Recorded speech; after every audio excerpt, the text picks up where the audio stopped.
자기의 하는 말을 자기도 알지 못하더라.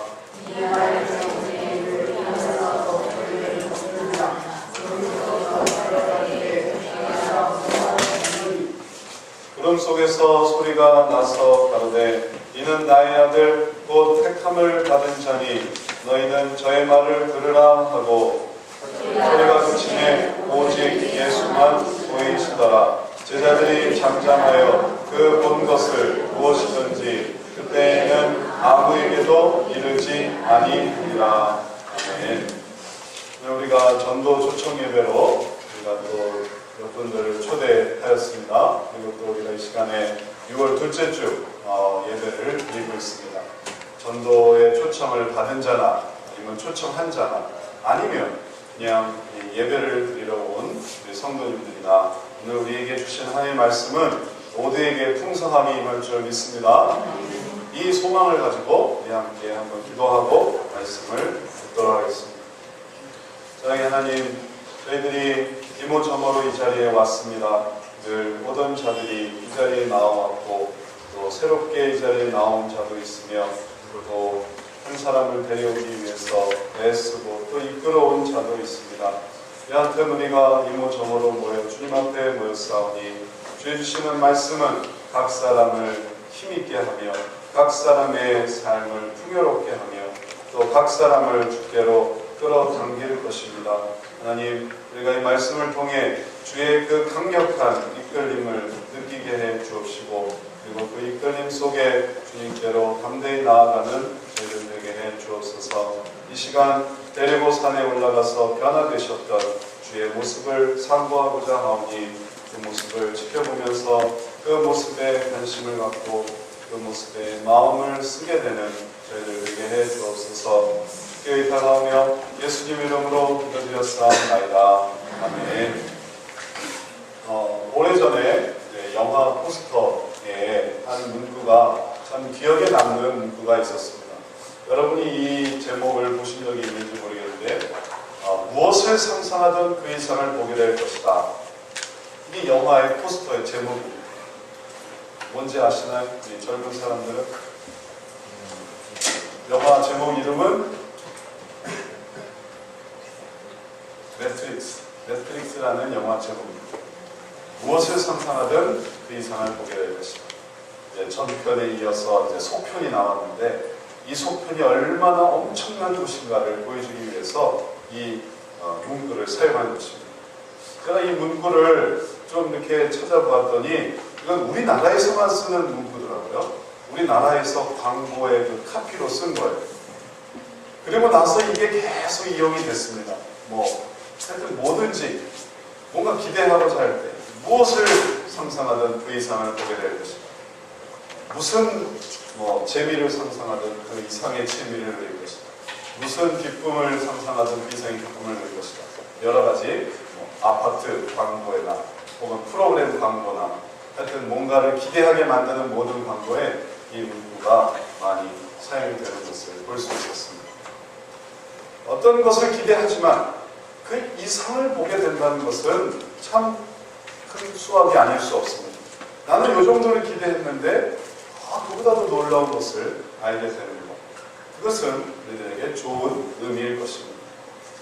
그런데 또 무엇을 상상하든 그 이하를 보게 될 수도 있습니다.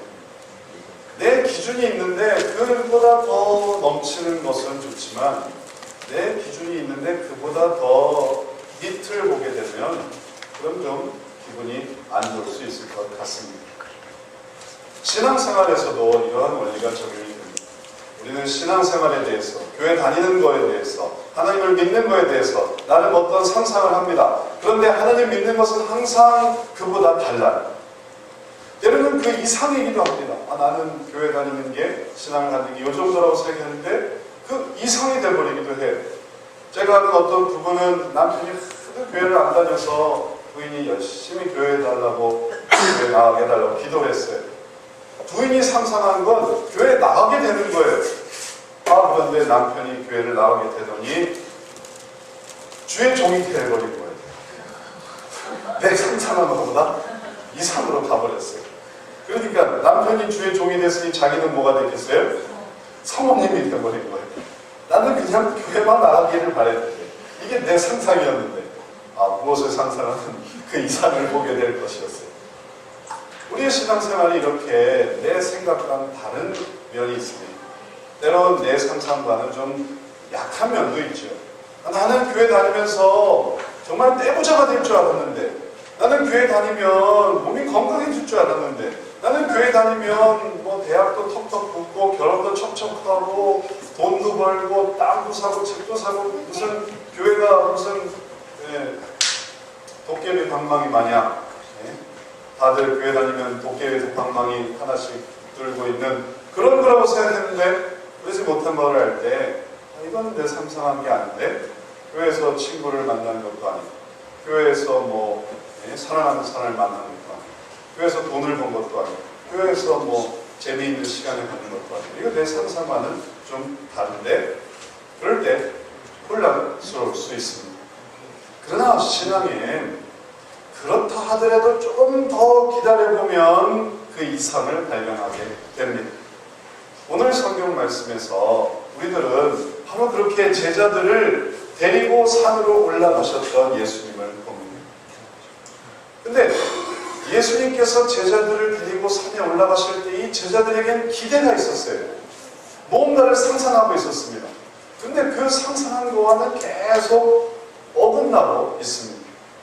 오늘 말씀의 시작은 주님께서 이렇게 말씀하시는 것이었습니다. 내가 참으로 너희에게 이르노니 여기 섰는 사람 중에 죽기 전에 하나님의 나라를 볼 자들도 있느니라. 이게 말씀의 시작이에요. 주님께서는 하나님의 나라를 보게 해주신다는 것을 제자들에게 말씀해 주셨습니다. 그러니까 제자들은 고무되었어요. 야, 하나님의 나라를 본대. 우리 중에 하나님의 나라를 본대. 도대체 그 하나님의 나라는 뭘까? 기대가 있습니다. 그런데 예수님께서 하신 일은 뭐냐면 산으로 데리고 갑니다. 주님, 하나님의 나라를 보여주신다고 했지 왜 우리에게 산을 보여주려고 하십니까? 우리가 보고 싶은 건 하나님의 나라인데 왜 산을 보게 하십니까? 산은, 우리가 아는 산은 어떤 산입니까? 올라가야 되잖아요. 힘든 것이잖아요. 평지가 아니지 않습니까? 그러니까 그거를 한 걸음 한 걸음 올라가려고 하니 얼마나 숨도 벅차겠어요. 또 호흡도 가빠지겠어요. 얼마나 이 어려움이 있겠습니까? 그러나 그런 어려움에도 불구하고 예수님은 제자들을 데리고 가십니다. 제자들은 어쩌면 입이 이만큼 나왔을지도 모르겠어요. 하나님 나라를 보여준다고 했지 산을 보여달라고 한 게 아닌데 왜 우리에게 산을 보여달라고 하십니까? 꾸덕꾸덕 데리고 올라가십니다. 그래서 산 보러 왔나 보다 하고 산에서 지쳐가지고 쓰러져 있는데 거기서 예수님이 변화됩니다. 예수님의 모습이 하얗게 변화되면서 이 세상에 어느 누구도 그렇게 희귀할 수 없을 정도로 옷이 하얗게 변하면서 막 예수님의 광채가 막 뿜어져 나오는 겁니다. 놀랐습니다. 그 놀라움은 거기서 끝나지 않았어요. 진짜 무엇을 상상하든 그 이상을 보게 될 것처럼 더 다음에 엘리야가 나오는 거예요. 모세가 나오는 거예요. 명찰을 쓰고 나오는지는 모르겠지만 엘리야, 모세를 어떻게 알았는지 저거 엘리야야. 엘리야. 왜 그 엘리야라고 할 때 우리도 갖는 그 이미지가 있지 않습니까? 오래된 사람이지만 뭔가 이렇게 머리가 휘날릴 것 같은 엘리사는 머리가 없고 엘리사는 대머리 선지자였고 엘리야는 뭔가 머리가 휘날리면서 지팡이 하나 탁 들고 수염을 휘날릴 것 같은 엘리야. 그 다음에 모세는 우리가 영화에서도 종종 보지 않습니까? 아주 규골이 장대하고 수염도 많고 심은 그런 엘리야 모세가 이건 엘리야야 이건 모세야라고 생각되는 그 사람들이 예수님 앞에 딱 서 있는 거 너무너무 놀랍지 않습니까? 야, 이게 하나님의 나라구나. 내가 이제 하나님의 나라를 경험했구나. 이제 여기서 하나님의 나라를 보았구나. 베드로는 거기서 너무 감격해서 여기서 초막을 짓자는 그러한 제안을 하기도 하고 하여튼 여기에서 뭔가가 있을 것 같았습니다. 여기가 하나님의 나라가 이루어질 것 같았어요. 그럼 여기서 성을 쌓고 여기서 왕국을 세우면 이게 진짜 하나님의 나라가 되지 않을까? 그런데 예수님은 그 모든 것들 가운데서 제자들 이제 내려가자 하시는 거예요. 이제 내려가자. 주님, 여기서 초막을 짓고 여기 우리가 그 근거지를 확보하고 여기서 우리가 천년만년 살아야지요. 예수님은 아니다. 내려가자. 다시 내려가는 거예요. 터덜 내려가는 거예요. 어쩌면 제자들의 기준에는 항상 예수님은 뭔가 이 기준에 맞지 않았습니다. 하나님의 나라는 어쩌면 이런 게 아닐까 했는데 그보다 너무 낮았고 또 아닌가 보다 정말 놀라운가 보다 라고 기대를 가졌는데 또 그것도 아니고 그리고 다시 또 내려오는 하여튼 내 기대와 내 생각과는 다른 게 바로 하나님의 인도하심이었습니다. 우리들도 마찬가지입니다. 1년의 기대와 실망, 기대와 절망, 또다시 기대, 그리고 또 실망. 이런 것들을 거치면서 우리들도 혼란스럽습니다. 이게 도대체 뭔가 교회를 나가면 뭐가 될 것 같았는데 별로 된 게 없고 그러다가 또 아무것도 없는 것 같은데 뭐가 또 되는 것 같았고 그래서 뭐가 되는 것 같았는데 다시 또 뭐가 또 안 되고 도대체 이게 뭔가 이런 거를 반복하다 보면 제자들처럼 우리도 이런 상황에 빠질지 모르겠습니다. 오늘 36절 말씀의 제자들의 결국의 모든 모습은 어땠습니까? 우리 같이 한번 읽어볼까요? 소리가 근심해 오직 예수만 보이시더라. 제자들이 잠잠하여 그 것을 무엇이든지 그때에는 아무에게도 이르지 아니하리라. 이미 예수님을 믿었고 하나님의 도우심과 은혜를 받았지만 그러나 내 기대와 내 생각과는 다르다는 이유로 우리들은 이제 더 이상 그것을 아무한테도 말하지 않습니다. 물론 기쁨도 있었지요. 즐거움도 있었지요. 그러나 어느 순간 기대와 절망, 또다시 기대와 절망, 기대와 절망, 기대와 절망을 반복하다 보면 이젠 더 이상 교회 나오라는 말을 못 해주는 거예요. 교회 나가도 11조 내야 되고 교회 나가도 교회 봉사해야 되고 교회 나가도 아는 사람 없을 수도 있고 이게 반복되다 보면 이젠 누구한테 교회 나오라는 말 못 해주는 거예요. 우리 교회를 어쩌면 어떤 때는 자랑스럽게 생각하실 수도 있을 것입니다. 여러분이 나가는 교회를 어떤 때에는 정말 즐겁게 생각할 수도 있었을 것입니다. 그러나 어떤 때에는 나도 실망이 될 때가 있을 거예요. 그런 걸 반복하다 보면 이제 나는 아무에게도 말하고 싶지 않게 됩니다. 얘는 그도 그럴 거라고 생각합니다. 그도 그러면 기대했다가 실망할 거야. 그도 하나님을 믿는다고 했다가 기대했다가 또 절망할 거야. 좋기도 하겠지만 나쁘기도 할 거야. 그래서 우리들은 하나님의 나라에 대해서 더 이상 아무에게도 말하지 못하는 그런 상황이 되게 됩니다. 그럼 뭐가 문제일까요? 우리 기대를 맞춰주시는 하나님의 기대를 맞춰주시지 못하는 하나님의 문제일까요?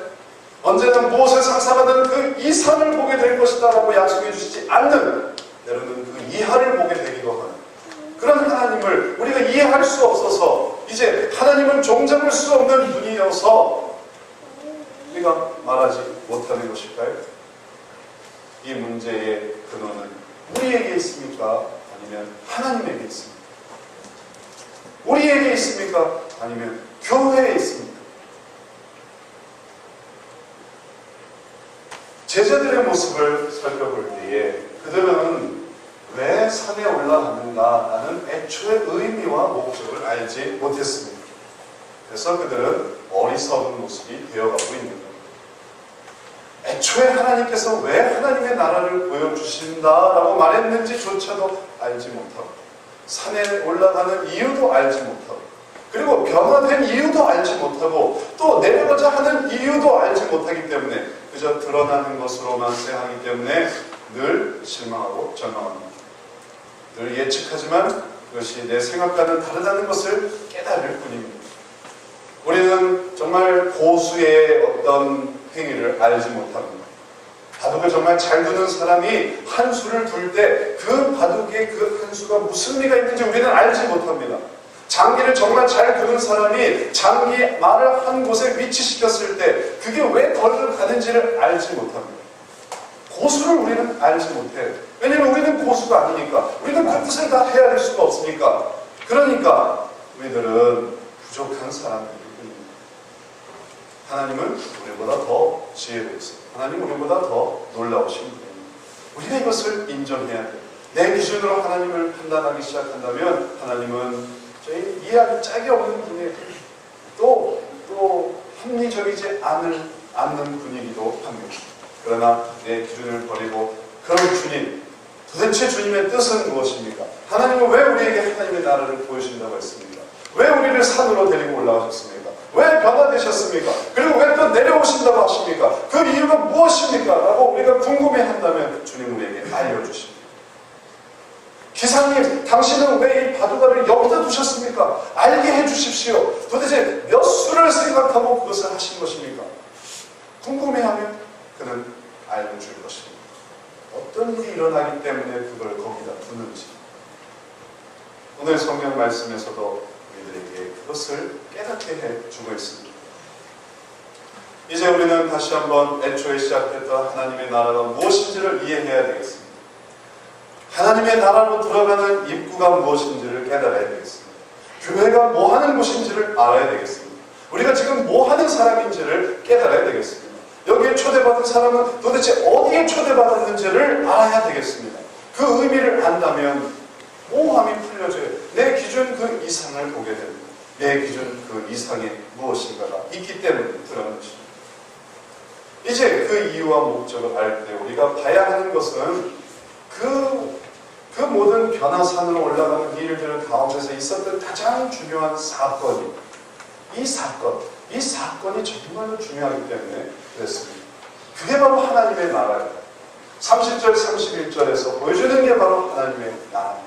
이 나라를 잘 들여다봐야 됩니다. 그 전에 있었던 것은 다 이 나라를 이루기 위한 보조적인 수단이고 들어가는 과정일 뿐이에요.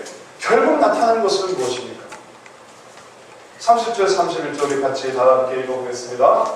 문득 그 사람이 예수와 함께 말하니 이는 모세와 엘리야가 영광 중에 나타나서 장차 예수께서 예루살렘에서 별세하실 것을 말씀하세요. 그들이 그 산 위에서 했던 일은 그들이 그 산 위에서 변화된 모습으로 영광 중에 내려와서 했던 일은 예수님과 함께 예루살렘에서 예수님이 죽으실 것을 나누는 것이었어요. 그걸 얘기하고 있는 것입니다. 아니 왜 그걸 얘기할 데가 없어서 왜 그 산 꼭대기에서 모세와 엘리야가 예수님이 예루살렘에서 죽으실 것을 왜 얘기를 하고 있습니까? 왜 그것을 거기서 나누고 있습니까? 왜 그럴까요? 왜냐하면 그것을 위해서 예수님은 이 세상에 오셨기 때문에 그런 것입니다. 예수님은 이 세상에서 죽으러 오셨습니다. 예루살렘에서 죽기 위해서 오셨던 것입니다. 이 예루살렘은 아브라함이 자기 아들 이삭을 죽이려고 칼을 내리치던 바로 그 모리아 산이기도 합니다. 그리고 그 예루살렘은 그리고 죽으셔야 했던 것은 모세가 말했던 그 율법의 완성을 이루는 곳이기도 했습니다. 그리고 엘리야가 그렇게 사람들을 이끌고자 했던 바로 그 장소, 바로 그 온전한 삶의 방향이기도 했습니다. 이제 예수님께서 예루살렘에서 죽으시는 것은 우리의 죄를 위해 죽으시는 것입니다. 하나님의 나라는 바로 우리의 죄를 위해서 죽으시는 예수님의 일과 예수님의 죽으심의 그 사역과 그리고 그 사역에 대해서 나누는 것입니다. 그게 바로 하나님의 나라였던 것입니다. 그래서 하나님의 나라는 어떻게 해서든지 예수님의 죽으심을 같이 기억하며 그 죽으심에 대해서 함께 슬퍼하며 그 죽으심을 위해서 함께 기도하며 그 죽으심을 기념하며 그 죽으심을 전파하는 곳입니다. 그게 바로 하나님의 나라입니다. 그리고 그것을 하시는 예수님이 하나님의 아들이심을 보이기 위해서 예수님은 더 이상 아는 예수님의 모습이 아니라 신의 형상, 하나님의 모습입니다. 하나님의 아들이시지만 그분은 하나님이십니다. 성자 하나님이십니다. 그래서 그 모습으로 이제 예루살렘에서 죽으실 것을 인간인 모세와 엘리야와 함께 이야기를 나누고 있었던 것입니다. 이제 이 하나님의 나라는 끊임없이 또다시 주님께서 죽으시는 그 불쌍한 자들을 위해 나아가시는 주님을 보여줍니다. 또다시 죄를 위해 죽을 수밖에 없는 자를 구원하시기 위한 주님의 열정과 의지를 보여줍니다. 그리고 그 의지 속에서 연합하는 모세와 엘리야를 의미합니다.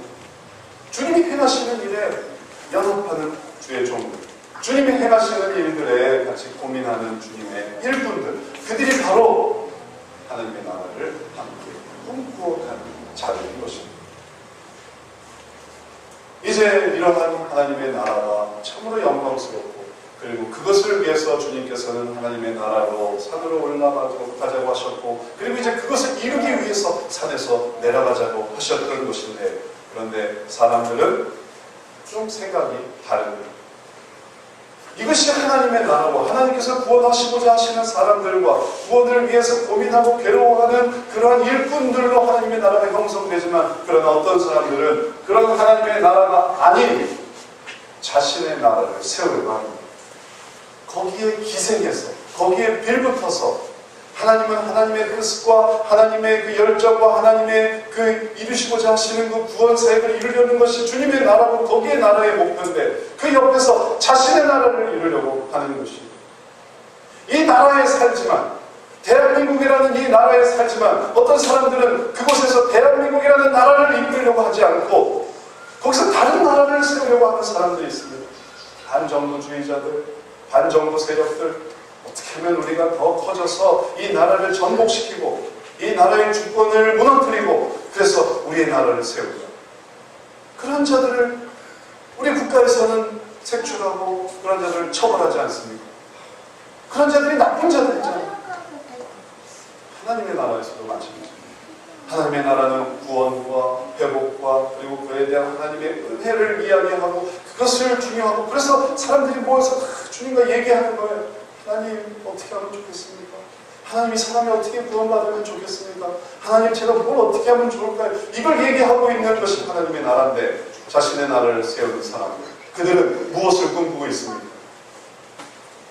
어리석게도 베드로의 말이 자신의 나라를 꿈꾸는 자들의 이야기를 보여주고 있습니다. 그때 그는 연약해서 그 의미를 알지 못했던 것이어서, 그래서 이런 말을 할 수밖에 없었습니다. 두 사람이 떠날 때 베드로가 예수께 여짜오되, 주여, 우리가 여기에 있는 것이 좋사오니 우리가 초막 셋을 질 때 하나는 주를 위하여, 하나는 모세를 위하여, 하나는 엘리야를 위하여 하사이다 하되, 자기의 하는 말을 자기도 알지 못하고, 지금 자신도 무슨 말을 하는지 알지 못하면서 엉뚱한 말, 어리석은 말을 하고 있었던 것입니다. 그 말이 좋은 말이 아니었어요. 그 말이 좋은 말이었으면 예수님께서 그래 그러면 우리가 초막을 짓자 했을 테지만, 그러나 그 말이 어리석은 말이었고, 자기도 자기가 지금 뭐라고 말하는지 알지 못하는 그런 좀 바보 같은 말이었기 때문에 주님은 거기에 대꾸도 하지 않으십니다. 그 말이 지금도 이루어지고 있습니다. 여기 있는 것이 좋사오니, 주님은 어떻게 해서든지 구원과 그리고 회복과 변화로 나아가려고 하는데, 그냥 여기 있는 것이 좋사오니, 그것을 위해서 변화된 것이고, 그것을 위해서 산으로 올라간 것이고, 그것을 위해서 모든 은혜가 부어진 것인데, 그냥 여기 있는 것이 좋사오니, 그냥 내가 교회 다니는 게 좋사오니, 그냥 신앙생활 하는 그 자체가 좋사오니, 여기는 불러 앉읍시다 라고 말합니다. 물론 그렇게 하면서 초막도 지어야 되겠죠. 주님을 위해서 초막도 하나 집시다. 모세를 위해서도 하나 집시다. 엘리야를 위해서도 하나 집시다. 좋습니다. 그 주님의 영광을, 그 모든 사람이 정말 볼 수 있는 그 옷이 아주 희어지게 나타내는 그 영광을 인간의 그 허름한 초막으로, 그 얼비석이 지어놓은 초막으로 가릴 수 있다고 합시다. 그것으로 뭐 나타낼 수 있다고 합시다. 그건 사실은 가리는 것이죠. 하여튼 그렇게 하나를 만들었다고 합시다. 모세를 위해서도, 그걸 위해 열심히 했던 모세도 하나 지어줘야죠. 하나님을 위해서 하나 짓고 모세도 하나 지어줍시다.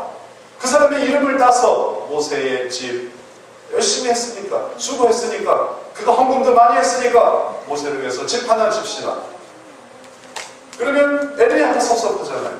엘리야를 위해서도 하나 지어줘야죠. 그를 위해서도 하나 좀 이렇게 마련을 해줘야죠. 그에게도 뭘 하나 띄워줘야죠.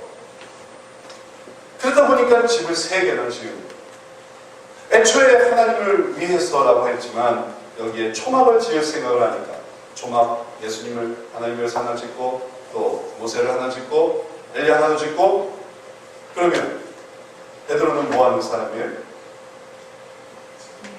네? 베드로는 뭐 하는 사람이 되겠어요? 그 초막을 관리하는 사람. 그게 재미있는 거예요. 초막 새 찍고 초막 관리하는 사람. 내려갈 필요가 없어요. 나는 열심히 초막만 관리하면 돼. 열심히 초막 쓸고 닦고, 열심히 초막에 나무 대패질도 하고, 못질도 하고, 초막을 예쁘게 하다 보면 그림도 그려야 되겠어요. 예쁘게 그림도 그려서 장식도 하고, 초막에 모두 갖다 붙이고, 모두 갖다 붙이고. 지금 누구의 나라를 만들고 있는 것입니까? 무슨 나라를 세우고 있는 것입니까? 그래, 열심히 최선을 다해서 그림을 그리고, 열심히 최선을 다해서 걸레질을 하고, 열심히 최선을 다해서 도끼질을 하고, 못질을 하면서 만들어 놓은 그 초막, 하나님이 지으라고 말하지도 않은 그 초막은 도대체 누구를 위한 일입니까? 그것은 결국은 자기를 위한 일이에요. 엄청나게. 주님은 여기에 마음이 없는데, 주님은 지금 예루살렘에 별세하실 것을 생각하고, 그리고 모세와 엘리야도 그것을 나누고 있는데 옆에서 초막질하고 있어요. 자기 나라를 이렇게 또각 옆에서 열심히 만들고 있습니다. 여기서는 지금 열심히 하나님의 나라를 이야기하고 우리가 어떻게 하면 그를 구원시킬까 얘기하고 있는데, 우리 어린아이들은 옆에서 재미있게 그림 그리고 있고 낙서하고 있고 장난감 가지고 놀고 있어요. 자기의 나라를 옆에서 형성하고 있는 것입니다. 어리석은 일이죠. 어려서 그래. 잘 몰라서 그래. 무슨 의미인지 잘 몰라서 그래. 자신을 구원하기 위해서 예수님이 무슨 일을 하고 있는지 모르기 때문에 그런 것입니다. 정말로 천국 가는 길을 만들기 위해 도대체 몇 사람이 더 희생을 해야 되며, 몇 사람이 더 눈물을 흘려야 되며, 몇 사람이 더 기도를 해야 되며, 몇 사람이 더 피를 흘려야 되는지를 잘 몰라서 그런 거예요. 그래서 옆에서 초막에 관심을 갖고 있는 거예요. 그것을 주님은 안타깝게 생각하십니다. 그것의 복장이 터집니다. 미칠 것 같을 수도 있으실 것 같습니다. 너희가 지금 뭐 하고 있냐? 내가 너의 생명을 구원해 줬는데 넌 지금 뭐 하고 있냐? 내가 너를 위하여 피를 흘렸구만. 너는 지금 뭐 하고 있냐? 왜 너는 거기서 초막을 만들고 있냐? 주님의 답답함이 우리들에게 들려지고 있습니다. 하나님 아버지의 그 간절한 바람, 예수님과 함께 있던 그 제자들, 그리고 그 제자들 가운데 초막에 관심을 갖고 그 초막에만 목표를 두고 있는 이 어리석은 자들에게 예수님의 제자들에게 하나님이 직접 말씀하고 있습니다. 그 간절한 음성을 들어보십시오. 하늘에서 음성이 들리고 있습니다. 이 말할 즈음에 구름이 와서 저희를 덮는지라. 구름 속으로 들어갈 때 저희가 무서워하던 구름 속에서 소리가 나서 가로되 이는 나의 아들 곧 택함을 받은 자니. 다 같이 읽어보겠습니다. 너희는 저의 말을 들으라. 너희는 저의 말을 들으라. 너희는 너 말하지 말고, 너는 너 생각하지 말고, 너희는 저의 말을. 주님이 우리에게 말씀해 주세요. 뭐가 주님인지. 이게 중요해요. 초막을 짓는 게 아니고 구원하게 하는 게 중요하다. 그걸 예수님이 우리들에게 말씀해 주고 있고, 하나님은 너희는 저의 말을 들으라, 그 음성에 귀를 기울이라 라고 말하고 있는 것입니다. 그럼 예수님이 우리들을 이끌어 주세요. 그럼 예수님이 우리들을 올바른 길로 가게 하십니다. 그리고 예수님과 함께한 그것이 바로 하나님의 나라가 되는 것입니다. 예수님과 함께 시작했지만 내가 머물러 버리면 그것은 내 나라입니다. 내가 그쳐버리면 거기서부터 내 나라예요. 우리는 그렇게 내 나라를 세우는 사람들을 봅니다. 하나님을 믿으세요? 예, 믿습니다. 구원의 확신이 있으세요? 예, 있습니다. 성령 충만하세요? 아니요. 성령 충만에 다 걸려요. 사명 감당하세요? 아니요. 그럼 문제가 있잖아요. 그러면 왜 성령 충만하시지 않나요? 왜 사명 감당하시지 않나요? 저는 그거 필요 없어요. 저는 그게 중요하다고 생각하지 않아요. 따라오다가 자기 초막으로 눌러 앉아버린 거예요. 주님은 산을 거쳐서 이런 것이라는 걸 보여주고 내려가시는데 이 사람들은 다 산 위에 다 올라 앉아있어요. 내려오려고 하지 않아요. 자기 세계를 구축하고 있어요. 거기는 하나님의 나라가 아니에요. 하나님의 나라는 예수님을 따라가는 게 하나님의 나라입니다. 하나님의 나라는 벌써 이동했어요. 왜 중학교 때 신앙생활에 머물러 있습니까? 왜 고등학교 때 신앙생활에 머물러 있습니까? 왜 작년에 신앙생활에 머물러 있습니까? 주님은 계속 움직이고 있는데, 그래서 계속 구원받을 사람들 옆에 붙여주고 그것을 위해서 함께 얘기를 나누기를 원하시는데, 그를 위해서 함께 기도하고 그 기도에 응답해서 그래서 그 기쁨을 주려고 하시는데, 왜 정체돼서 그는 구원을 받든 말든 나는 아무 상관없습니다. 우리 딸이 구원을 받든 말든 나는 아무 상관이 없습니다. 우리 아들이 구원 받든 말든 나는 아무 상관이 없습니다. 우리 부모님하고 나는 아무 상관이 없습니다. 나는 나만 믿으면 돼. 나는 이미 내 초막을 지었어요. 저는 안전합니다. 저는 분명히 천국 위에다가 하나님이 그 변화되신 그곳에 내가 제 초막을 지었어요. 라고 왜 안주합니까? 큰 우상에 하나님의 나라가 아닙니다. 하나님의 나라는 주님을 따라가는 거예요. 하나님의 나라는 예수님과 함께 들림을 받는 것이지, 이곳에서 물이 차오른다고 해보십시오. 심판의 물이 차오른다고 해보십시오. 높은 곳에 있으면 여기는 물이 차오르지 않을 거야. 아니에요. 두 번째 심판은 넘치지 않는 곳이 없습니다. 두 번째 심판은 이 세상에선 그 어느 것도 안전할 수가 없어요. 오직 주님 안에서 주님과 함께 들림을 받는 것뿐이에요. 그러니 초막 지으려고 노력하셔서는 안 됩니다. 거기에 시간을 뺏겨서도 안 돼요. 주님을 따라가는 길밖에 없는 것입니다.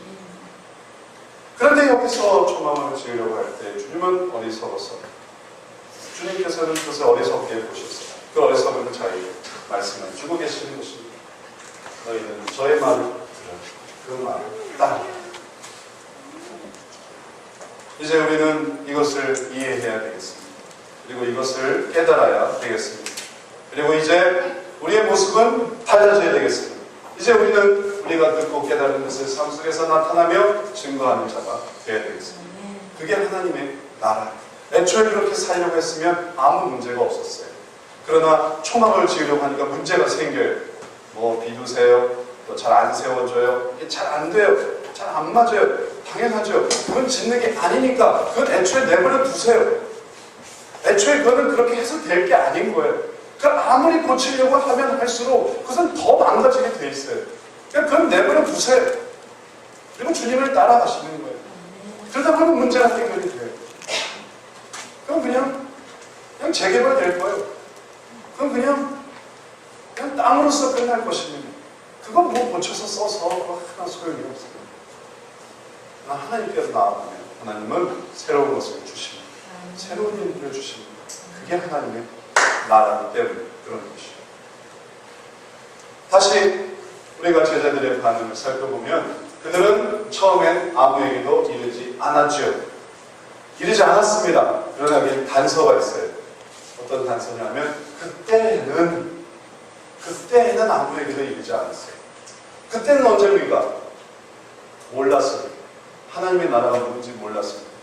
이래도 된다라고 생각했어요. 초막을 짓는 그런 사고관념에 있었을 때 그때는 실망스러운 거예요.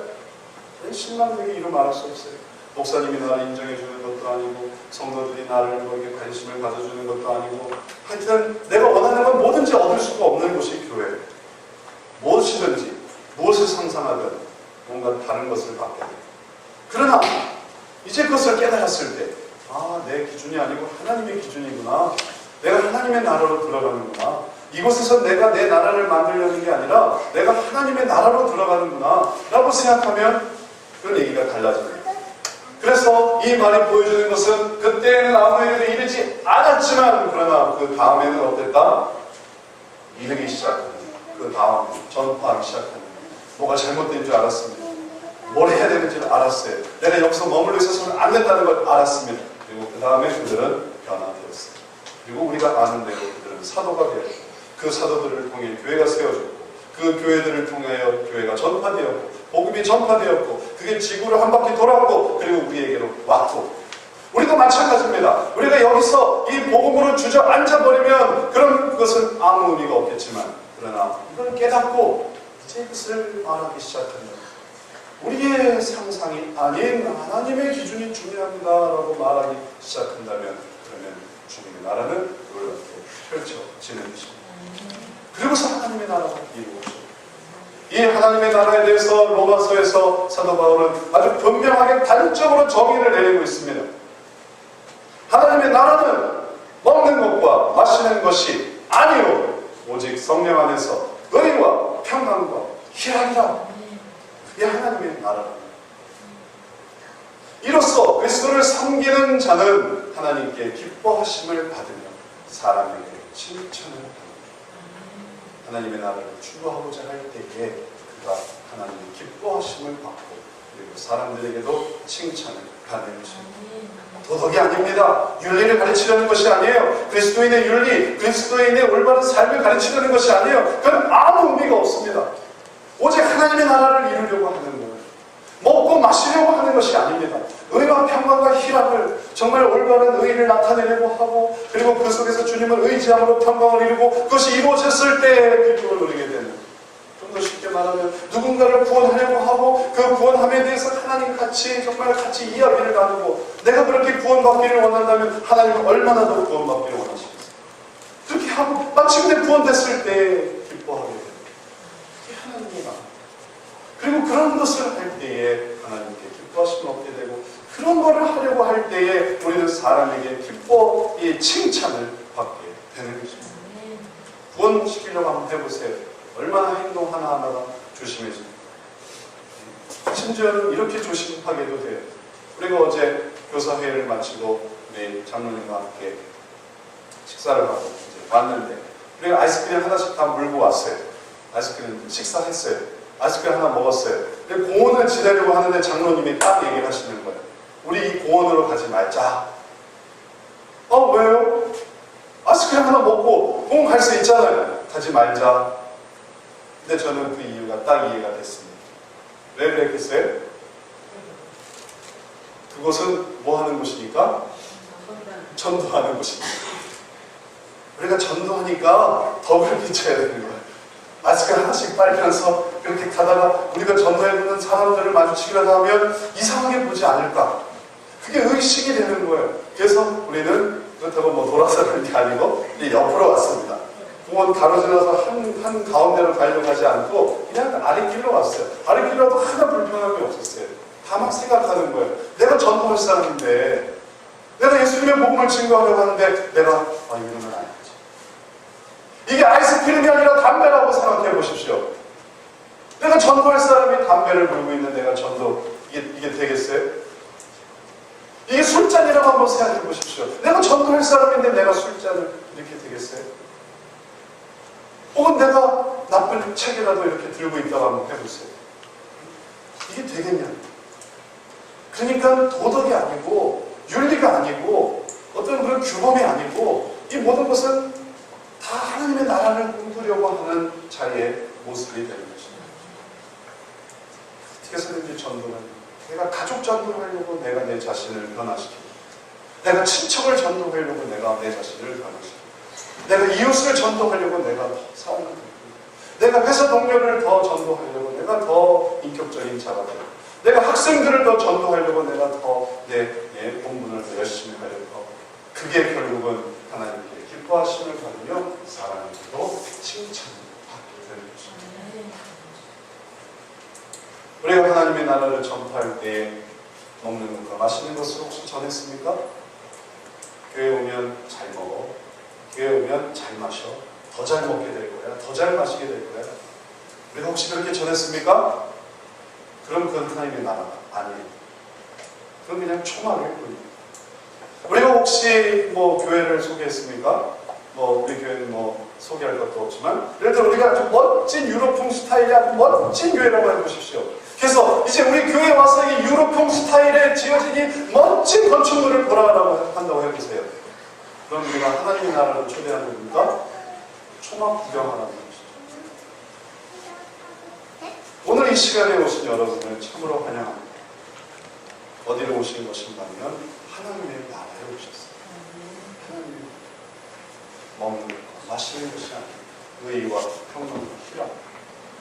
정말 한 사람, 그 한 사람을 구원하고자 이름을 적었고 기도를 했고 그리고 주님께 의지했고 그리고 이제 오게 된 것을 기뻐하는 이 하나님의 나라에 오셨어요.